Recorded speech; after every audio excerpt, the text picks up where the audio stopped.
Fiz um teste de DNA e descobri que minha irmã era, na verdade, minha mãe. Uma história de mentira, rejeição, inveja e segredos que destruíram uma família inteira. Eu sou Helena, e esta é a verdade que quase me destruiu. Tudo começou numa tarde fria de inverno, quando, cansada de perguntas sem respostas, decidi recorrer a um teste genético que me prometeram revelar minha ancestralidade. Eu queria entender quem eu era, afinal. O que encontrei foi um choque que mudou minha vida para sempre. Minha família sempre foi um mosaico de aparências. Por fora, parecia um núcleo normal, com mãe, pai e irmã mais velha. Mas as brigas constantes, os olhares desconfiados e os sussurros na sala ao lado sempre me deixavam alerta. Nunca soube o que se escondia por trás da fachada. A minha irmã, Laura, era uma mulher fria, distante. Nunca demonstrou afeição por mim. Sempre parecia esconder algo, como se carregasse um fardo invisível. Cresci tentando ganhar sua aprovação, mas nada parecia suficiente. Ela era perfeita demais, inatingível. Quando recebi o resultado do teste, o mundo desabou aos meus pés. Laura não era minha irmã. Ela era minha mãe, minha verdadeira mãe. A mulher que supostamente me protegia e orientava era, na verdade, a pessoa que deveria ter me criado. Mas por que esconder isso? Minha mãe biológica, a mulher que me gerou, era a pessoa que eu sempre acreditei ser minha irmã. A mulher que eu chamava de tia, na verdade, tinha me mantido num segredo por anos, junto com meu pai adotivo, que era meu avô verdadeiro. Era uma rede de mentiras. Foi então que a verdade começou a vir à tona. A tal tia Laura, minha mãe, me revelou que me escondeu para proteger a família de um escândalo antigo. Um amor proibido, uma gravidez na adolescência e uma decisão cruel que mudaria tudo. Senti-me traída, rejeitada, como se toda a minha existência tivesse sido um jogo macabro. E ainda assim, ao tentar confrontá-la, percebi que havia uma inveja profunda entre nós. Uma raiva que ela carregava de uma vida roubada, cheia de ressentimentos contra a minha outra mãe. E no meio desse caos, me vi sozinha, sem saber em quem confiar. A família que eu pensava ser minha base era, na verdade, um castelo de cartas prestes a desmoronar. Cada mentira revelada fazia doer mais. Cada segredo escondido me afastava de quem eu acreditava amar. Antes de seguir com essa história, aproveita para se inscrever no canal e deixar seu like, porque o que está por vir vai te surpreender muito. Essa história é real demais para ficar só na minha cabeça. Depois daquela revelação, tudo o que eu conhecia parecia virar de cabeça para baixo. Tentei conversar com meu pai, mas ele evitava o assunto, como se falar fosse abrir uma ferida, que ninguém queria encarar. Ele me olhava com uma mistura de culpa e medo, e isso só aumentava minha angústia. Laura, minha mãe verdadeira, continuava distante, mas às vezes dava sinais de arrependimento. Era um misto confuso de frieza e fragilidade que me deixava ainda mais perdida. Como podia uma mulher esconder sua própria filha por tanto tempo? Que tipo de dor a fez agir assim? Minha outra mãe, que sempre me criou, apareceu como uma figura de força. Ela sabia da verdade, mas nunca me contou. E no fundo, mesmo ferida, me acolheu com uma ternura que me fez questionar tudo. Afinal, o que é ser mãe? É só quem gera ou quem ama. As reuniões familiares se tornaram uma batalha silenciosa. Cada olhar, cada palavra escondia um veneno sutil. Minha presença era vista como uma ameaça, uma lembrança viva de segredos que todos queriam enterrar. A inveja entre Laura e minha outra mãe crescia, alimentada por mágoas antigas. Enquanto isso, eu tentava me manter firme, mas a confusão emocional me derrubava. Queria respostas, mas a verdade parecia um espelho quebrado, doloroso e impossível de juntar sem ferir as mãos. Cada descoberta me afundava mais em dúvidas. Descobri que o segredo vinha de uma antiga rivalidade entre Laura e minha outra mãe. Elas haviam sido amigas, depois inimigas. E eu era o produto dessa batalha. A peça perdida no meio de um jogo sujo de traições e manipulações. A revelação de que Laura era minha mãe também trouxe à tona outras mentiras. Meu pai verdadeiro, na verdade meu avô, havia assumido o papel de pai para proteger a família, mas isso só piorava o emaranhado de sentimentos. As paredes da casa que um dia chamei de lar começaram a parecer um cárcere. Cada conversa, cada silêncio, era uma lembrança amarga do que nunca poderia ser consertado. Minha identidade parecia diluir-se em meio à tempestade de ressentimentos.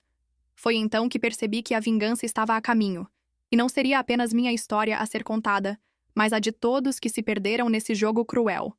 E essa vingança seria uma tempestade que ninguém esperava. Mas antes de seguir, não esquece de se inscrever no canal e deixar seu like para acompanhar essa trama cheia de reviravoltas e emoções intensas. Você vai querer estar por dentro de tudo. Os dias passaram, e a distância entre nós só aumentava. Laura continuava a agir como se fosse dona da verdade, controlando cada passo, cada palavra dita na casa. Eu sentia como se estivesse presa numa peça teatral onde meu papel era apenas o de vítima silenciosa. Comecei a perceber que a inveja de Laura vinha de muito mais do que um simples segredo. Ela carregava um rancor antigo, uma ferida que nunca cicatrizou, uma sensação de perda, talvez da vida que nunca teve, ou da liberdade que abriu mão para esconder minha existência. Em uma noite, ouvi uma conversa entre Laura e minha outra mãe. As palavras eram duras, carregadas de ressentimento e acusações. Era como assistir a um duelo silencioso, onde o perdedor seria eu, com toda certeza. Fiquei sabendo que Laura nunca quis ser mãe, que a gravidez precoce havia sido um erro que destruiu seus planos, e que minha chegada foi sempre uma lembrança amarga. Mas ela escolheu me esconder ao invés de me amar. Uma decisão fria que me queimava por dentro. Minha outra mãe, por sua vez, mantinha seu silêncio por um motivo próprio. Ela havia construído uma vida comigo, investido amor e proteção, e temia que tudo desmoronasse. O segredo era um escudo, mas também uma prisão para todos nós. Eu me sentia como uma sombra invisível, uma intrusa na minha própria casa. A dor da rejeição era constante, como se minha existência fosse um erro de cálculo, uma mentira que ninguém queria admitir em voz alta. Nessa tormenta, comecei a questionar meu próprio valor. O que significava ser filha? Quem tinha o direito de me chamar de sua? E o que eu faria para recuperar a minha própria história e talvez meu lugar? Foi então que encontrei um antigo diário escondido num canto da casa. Era o diário de Laura, cheio de confissões, medos e sonhos perdidos. Aquele texto escrito por minha mãe verdadeira revelou uma nova faceta dela. Mais humana, mais frágil e, talvez, arrependida. Mas também mostrava rancor. Ela me odiava por ser lembrança constante de tudo que havia perdido. E, no fundo, aquele diário era um convite para entender que a vingança que ela guardava poderia vir de onde menos esperávamos. Nesse momento, eu precisava estar preparada para o que viria. E antes de continuar, se você ainda não fez, inscreva-se no canal e deixe seu like. Essa história está apenas começando a revelar sua verdadeira face. O diário de Laura me fez mergulhar num mar de sentimentos conflitantes. Ela escrevia, como uma jovem assustada, cheia de sonhos interrompidos e rancores mal resolvidos. Lia palavras duras sobre mim, mas também confissões de noites em que chorava por não poder me abraçar como mãe. Uma das páginas mais marcantes relatava a noite em que decidiram mentir sobre minha origem. Meu avô, que se passaria por meu pai, forçou Laura a assinar documentos, jurando silêncio eterno. A reputação da família era mais importante que qualquer afeto. O orgulho sempre venceu o amor ali dentro. Mas havia algo mais. Um nome. Aparecia repetidamente no diário. Érico. Ele era o verdadeiro pai biológico, um namorado que Laura teve escondido dos pais. Segundo ela, Érico nunca soube da gravidez. Ele foi expulso da cidade após uma briga com meu avô e desapareceu sem deixar rastros. Aquela revelação mudou tudo de novo. Eu tinha um pai vivo em algum lugar e ele sequer sabia da minha existência. Era como abrir uma segunda ferida antes da primeira cicatrizar. Meu coração batia rápido com a possibilidade de reencontrar um pedaço perdido de mim. Confrontei Laura sobre Érico. Ela ficou pálida, como se um fantasma do passado tivesse atravessado a sala. Não negou. Apenas disse. Foi o único homem que amei de verdade, e meu pai o destruiu. Eu era só uma garota. Pela primeira vez a vi frágil, vulnerável, humana. Mas mesmo assim, ela se recusava a me ajudar a encontrá-lo. Disse que abrir essa ferida era perigoso, que não sabia onde ele estava, e que talvez fosse melhor deixar o passado enterrado. Foi aí que eu entendi. Ela não queria me proteger. Queria manter o controle. Sempre quis. Comecei a investigar por conta própria. Vasculhei documentos antigos, procurei registros em arquivos locais, entrei em fóruns online sobre desaparecidos. Cada pista me aproximava da verdade. mas também me afastava ainda mais da mulher que me trouxe ao mundo. Enquanto isso, minha relação com a outra mãe se intensificava. Ela era meu porto seguro, a única que nunca deixou de me amar, mesmo tendo feito parte da mentira. À sua maneira, ela tentava me ajudar, mesmo sabendo que aquela busca poderia quebrar de vez nossa já frágil família. Numa dessas buscas, recebi uma ligação anônima. A voz do outro lado disse apenas: "Se você quer encontrar Érico, olhe nos lugares onde a vergonha se esconde. Nem todo segredo fica enterrado para sempre." Aquilo me arrepiou. Era um aviso, ou uma ameaça. Algo me dizia que eu estava prestes a descobrir um segredo ainda maior e mais perigoso. Mas agora não tinha mais volta. Segui a dica da ligação anônima e comecei a investigar clínicas, abrigos e até registros de polícia de 30 anos atrás. Era como cavar um túmulo antigo. Quanto mais fundo eu ia, mais escuro tudo ficava. Mas eu não podia parar. Sentia que a verdade estava perto, sufocando sob camadas de vergonha. Numa tarde chuvosa, encontrei o nome de Érico num registro médico antigo. Ele havia dado entrada num hospital psiquiátrico da região, anos após seu desaparecimento. O motivo? Tentativa de suicídio e perturbação emocional grave. Aquilo me atingiu como uma lâmina. Será que foi o abandono? Será que foi Laura? Voltei para casa em choque. Mostrei os documentos para Laura, esperando alguma reação. Ela desabou em prantos, e pela primeira vez, se ajoelhou diante de mim. Disse entre soluços que o pai dela, meu avô, forjou um crime e entregou Érico à polícia. Ele foi espancado, drogado e internado como se fosse um louco. Aquilo me revoltou profundamente. Eu queria justiça.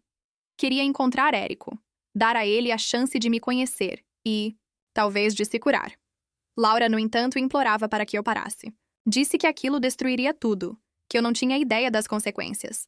Mas eu estava decidida. Com a ajuda de um assistente social, descobri que Érico havia sido transferido para uma instituição em outra cidade. Liguei e me disseram que ele estava vivo, mas em estado catatônico. Não falava há mais de uma década. Apenas murmurava o nome de Laura, às vezes. Viajei até o local, o coração disparado.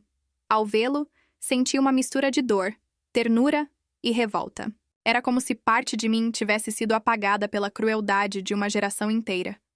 Sentei ao seu lado e disse: "Eu sou sua filha."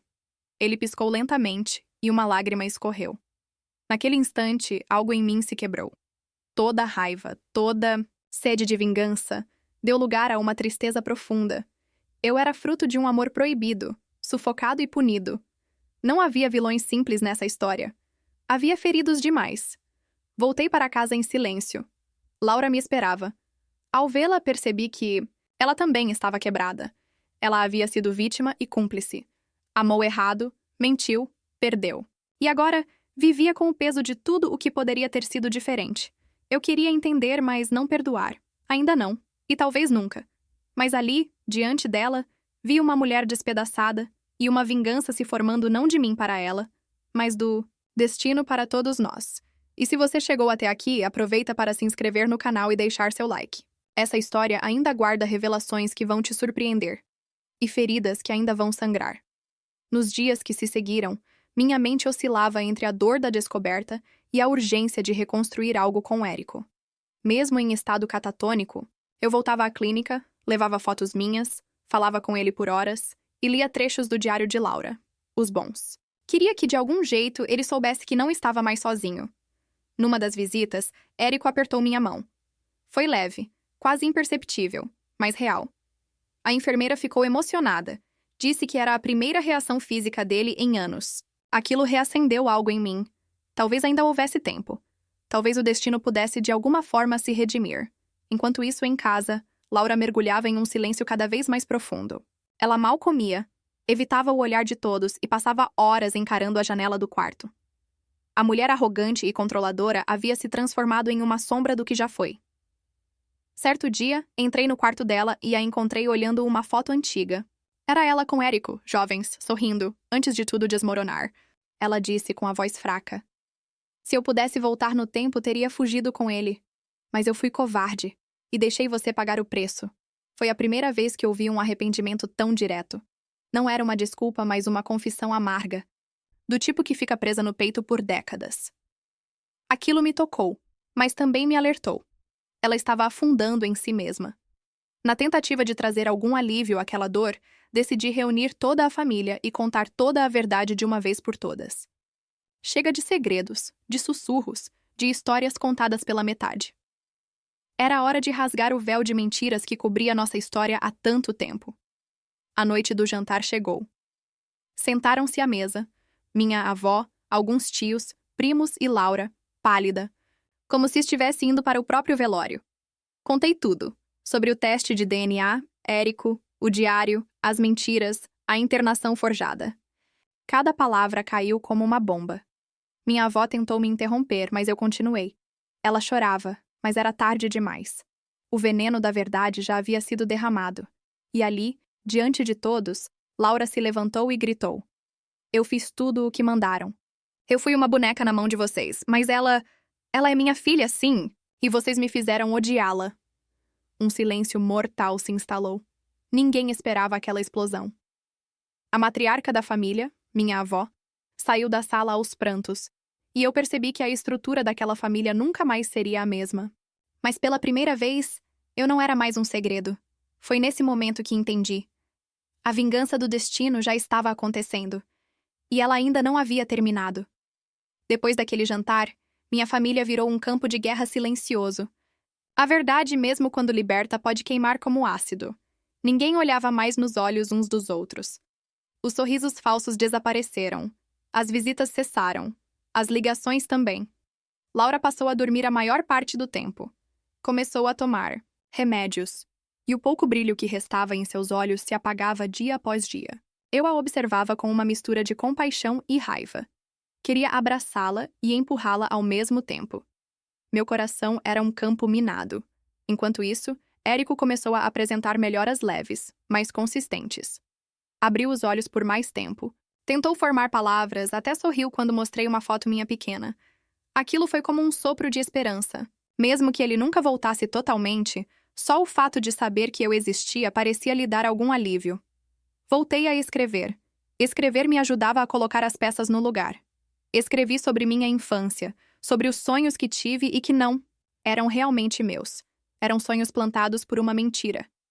Escrevi sobre a dor de ter sido rejeitada 2 vezes. Primeiro por uma mãe que fingia ser irmã, depois por uma verdade que chegou tarde demais. Um dia, recebi uma carta anônima. Nela, alguém dizia: Você conhece a história contada por Laura, mas o que sua avó esconde é ainda pior. Meu estômago revirou. A carta incluía uma cópia de um relatório antigo, de um centro de adoção. Ali constava meu nome. E uma data que não batia com o que Laura contou. Corri até a casa da minha avó, que me recebeu com um olhar cansado. Joguei os papéis na mesa. Ela tentou negar, mas já não tinha forças. Disse: Laura quis te criar. Ela te amava. Mas você foi tirada dela. Por mim. Eu a chantageei. Meu sangue gelou. Ela explicou que ameaçou internar Laura à força. Se ela não entregasse o bebê, aos cuidados dela. Disse que criou uma mentira e forçou todos a manterem o papel. Laura teve uma tentativa de suicídio pouco depois. Eu queria proteger a família e destruir Érico, ela disse, sem remorso. Aquilo foi como abrir uma ferida antiga e jogar sal. Minha avó não era apenas cúmplice. Era a autora da ruína. Ela não parecia se arrepender. Pelo contrário, parecia convencida de que fez o certo. E foi ali que senti um desejo ardente crescer dentro de mim. Não apenas justiça, mas algo maior. Recolhi os papéis, respirei fundo e disse: Você me roubou uma vida e agora vai pagar. Ela riu com desprezo. Mas o que ela não sabia é que eu já estava em contato com um advogado. A verdade tinha documentos agora e seria levada à justiça. A vingança estava só começando. Entrei com uma ação judicial contra minha avó. Era por falsidade ideológica, sequestro de menor e coação psicológica.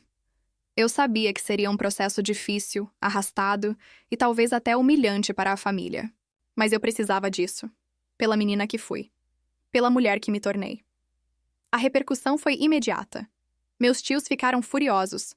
Alguns tomaram o lado da minha avó, dizendo que eu estava exagerando, que aquilo já era passado. Outros me procuraram em segredo, confessando que sempre suspeitaram de algo, mas tiveram medo de enfrentar a matriarca. Covardia. Todos eram cúmplices. Laura me surpreendeu. Um dia, entrou no meu quarto, sentou-se na beira da cama e disse: "Se quiser que eu testemunhe contra ela, eu faço." Eu quase não a reconheci. Ela estava mais magra, com olheiras profundas, mas havia algo diferente. Arrependimento sincero. Disse a ela que não queria vingança contra ela, mas também não podia absolvê-la. Ela aceitou.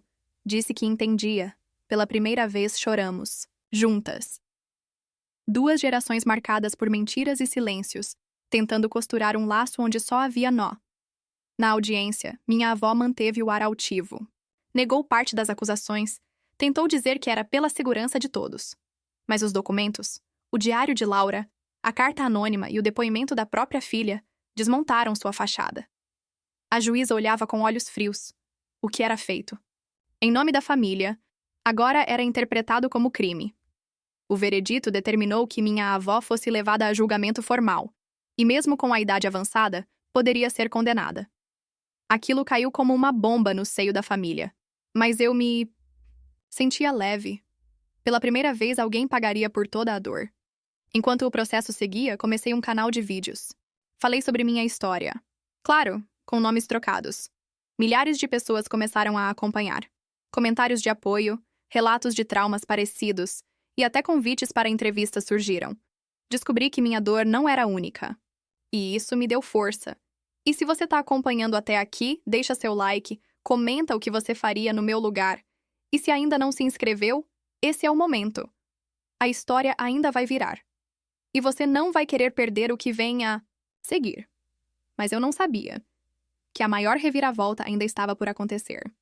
Poucos dias depois da segunda audiência, recebi uma ligação da clínica. Era sobre Érico. Ele havia falado. Não apenas murmurado ou sussurrado. Ele havia dito meu nome. Clara. 3 vezes. A enfermeira estava emocionada. Corri até lá, com o coração batendo como um tambor. Quando cheguei, ele estava mais desperto, olhando ao redor com confusão, mas me reconhecendo. "Você... Clara?" perguntou com a voz arranhada. Eu caí em lágrimas. "Sim, sou eu. Sua filha." Ele chorou, os olhos marejados, tentando esticar o braço para me tocar. Passei horas ao lado dele, respondendo perguntas, explicando o que havia acontecido, mostrando fotos, vídeos, o diário de Laura. Ele parecia em choque, mas profundamente grato. Disse que sonhou comigo todos os anos, que tinha certeza de que eu estava viva em algum lugar. Aquela conexão que sempre senti sem saber de onde vinha. Era ele, meu pai. Vivo. Falando comigo. Era como se parte da minha alma tivesse sido restaurada. Mas ele também queria justiça.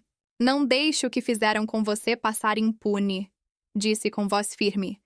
"Promete pra mim." Prometi. E não era apenas sobre a justiça dos tribunais. Era sobre algo mais profundo. Sobre curar as feridas da alma e encerrar um ciclo podre que assombrava gerações. E nesse processo, algo inesperado aconteceu. Laura voltou a pintar. Começou com telas pequenas. Depois, se trancava no ateliê e passava horas ali. Um dia, me chamou e disse que havia algo que eu precisava ver. Era um quadro dela segurando um bebê. Eu. E atrás, sombras enormes, monstruosas, com rostos semelhantes aos da família. "É minha confissão", disse.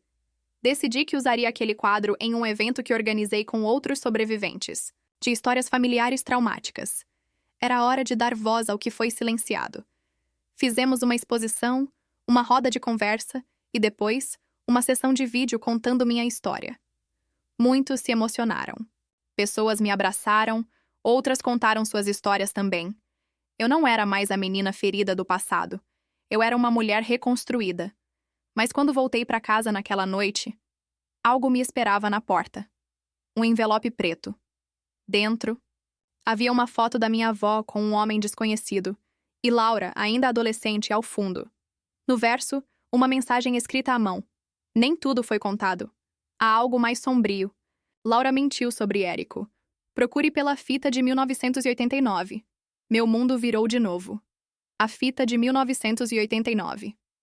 Aquilo martelava na minha cabeça. Laura nunca mencionou nenhuma gravação. Comecei a vasculhar caixas antigas, gavetas esquecidas, armários que não eram abertos havia anos. Demorei 2 dias até encontrar uma caixa azul sem identificação, coberta por pó e traças. Dentro estavam algumas fitas VHS, rabiscadas com datas e palavras soltas. Uma delas, escrita apenas como Verdade, chamou minha atenção. Corri até um sebo da cidade onde ainda vendiam aparelhos antigos, comprei um videocassete e voltei correndo para casa. Minhas mãos tremiam. Quando a fita começou a rodar, a imagem era granulada, mas clara o suficiente. Vi minha avó sentada em uma poltrona, com um copo de bebida na mão. Ela falava para alguém fora da câmera. De repente, Laura aparece no canto da gravação, chorando. Se você contar que esse bebê é dele, você acaba com tudo, dizia minha avó nervosa. Mas ele me forçou! Laura grita em resposta. Meu estômago revirou. A cena era confusa, mas logo ficou claro. Laura não queria guardar o segredo, ela queria justiça. Mas minha avó a silenciou com ameaças e chantagem. As peças se encaixaram. Laura foi vítima de abuso. E não foi Érico. Era outro homem. Aquele da foto, o melhor amigo da família, um homem que morreu anos depois em um acidente misterioso. Minha avó acobertou tudo para não manchar o nome da família. Érico foi acusado por algo que não fez. E Laura, obrigada a esconder tudo, corri até o hospital para contar a Érico. Mostrei a fita. Ele chorou em silêncio. Disse que suspeitava, mas nunca teve provas. Ela tentou me contar naquela noite, antes do acidente, murmurou. E então, algo mais me atingiu.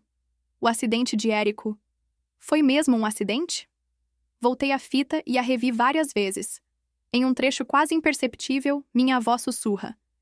Ele nunca mais vai contar nada. Não depois do que preparei para ele. Meu coração quase parou.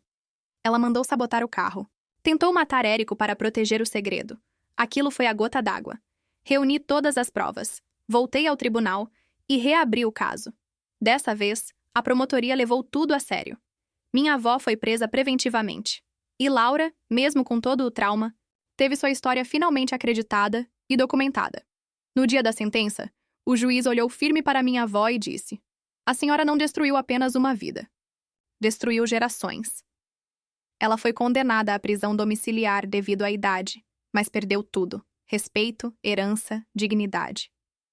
E ali, eu soube. A vingança tinha sido feita, e se você acompanhou essa história até aqui, respira fundo. E me diz, como você teria lidado com tudo isso? Comenta aqui embaixo, deixa o like e se inscreve no canal, porque ainda vem mais por aí. Depois da sentença, algo dentro de mim mudou. Não era alegria, não era alívio total. Era uma sensação agridoce. Eu tinha vencido a batalha, mas as cicatrizes estavam em carne viva. Tanta coisa havia sido destruída que, mesmo com justiça feita, o vazio persistia. Laura começou a fazer terapia intensiva. Descobriu que ainda carregava traumas muito além do que havia admitido. Começamos a reconstruir nossa relação, agora como mãe e filha, sem fingimentos, sem máscaras. Era estranho no começo, mas aos poucos fomos nos entendendo. Érico, mesmo com limitações, queria se reaproximar de Laura. Os dois começaram a se escrever cartas, já que os encontros presenciais ainda eram difíceis para ele. Eu mediava esse recomeço, mesmo com o coração apertado. Afinal, ele foi afastado de tudo por uma mentira cruel.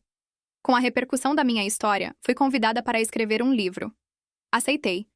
E decidi colocar tudo. Cada detalhe. Cada dor. Cada reviravolta. O título? O Nome do Silêncio. Porque foi isso que me foi negado. O direito de saber quem eu era. Em uma das sessões de autógrafos, uma mulher de meia idade se aproximou. Disse que havia sido babá da família há muitos anos. Tem algo que você precisa saber, sussurrou. Marcamos um encontro no dia seguinte. E o que ela me contou me paralisou. Segundo ela, minha avó havia tentado me vender.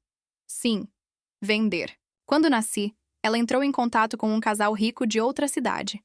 Queria se livrar de mim, mas a babá, ao descobrir, ameaçou contar tudo. Foi demitida no dia seguinte e nunca mais teve contato com ninguém da casa. Fiquei enjoada. O nível Tarsis de crueldade atingia novos abismos. Minha existência inteira havia sido tratada como um fardo, uma moeda de troca, um escândalo a ser apagado. Entendi por que minha avó odiava tanto que eu tivesse nascido. Ela queria que eu nunca tivesse existido. Mesmo contudo, decidi publicar essa última revelação em uma segunda edição do livro.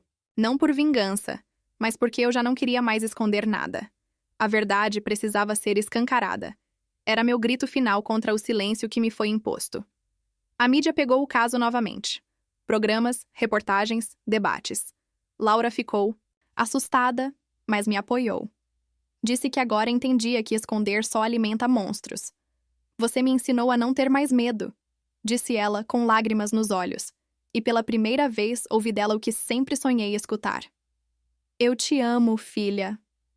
Com o passar dos meses, minha vida foi se transformando. Não digo que ficou perfeita. Traumas não desaparecem com assinaturas de juiz ou confissões públicas. Mas encontrei paz. Comecei a dar palestras sobre identidade, família e segredos. Tornei-me uma voz para quem sempre foi silenciado. Laura passou a me acompanhar em algumas dessas conversas. Era emocionante vê-la falar do passado sem se encolher, sem se calar. Mesmo marcada pelas decisões que tomou, ela agora era uma mulher reconstruída. E, acima de tudo, arrependida. Isso não apagava tudo, mas curava partes. Érico, por sua vez, foi transferido para uma clínica de reabilitação melhor, onde conseguiu avançar lentamente. Nunca mais voltou a andar, mas recobrou grande parte da fala e da autonomia. E o mais bonito, passou a pintar com a mão esquerda. Retratos de uma filha que ele nunca esqueceu. No último aniversário dele, fizemos uma pequena celebração. Laura e eu seguramos suas mãos enquanto ele sussurrava. Valeu a pena esperar. Vocês duas são minha redenção. E choramos, os três, pela vida que poderia ter sido, mas que ainda assim nos devolveu algo bonito. Pouco tempo depois, recebi um envelope pardo, sem remetente. Dentro, apenas uma folha de caderno com letras trêmulas. Se eu pudesse voltar no tempo, teria feito tudo diferente. Me perdoa por não ter te amado como neta, nem como ser humano. Era da minha avó que havia morrido na prisão domiciliar dias antes. Não chorei. Só respirei fundo e deixei o papel queimar na lareira. Às vezes, o perdão é não carregar mais o peso. E naquele momento, eu escolhi ser leve. Não por ela, mas por mim. Por tudo que enfrentei. Por tudo que sobrevivi. Meu livro virou documentário. Minha história, um alerta. E minha alma, enfim, encontrou descanso. De tudo que a vida me tirou, o que ela me devolveu foi muito mais poderoso. A verdade. E com ela, o poder de decidir quem eu era. Não mais moldada por mentiras ou omissões. E se você ficou comigo até aqui, eu te agradeço. Espero que essa história te inspire a buscar suas próprias verdades, a enfrentar seus fantasmas e a nunca, jamais se calar diante da dor. Se essa história te tocou, deixa seu like, se inscreve no canal e compartilha com alguém que precisa ouvir isso. Porque às vezes a maior vingança é viver bem.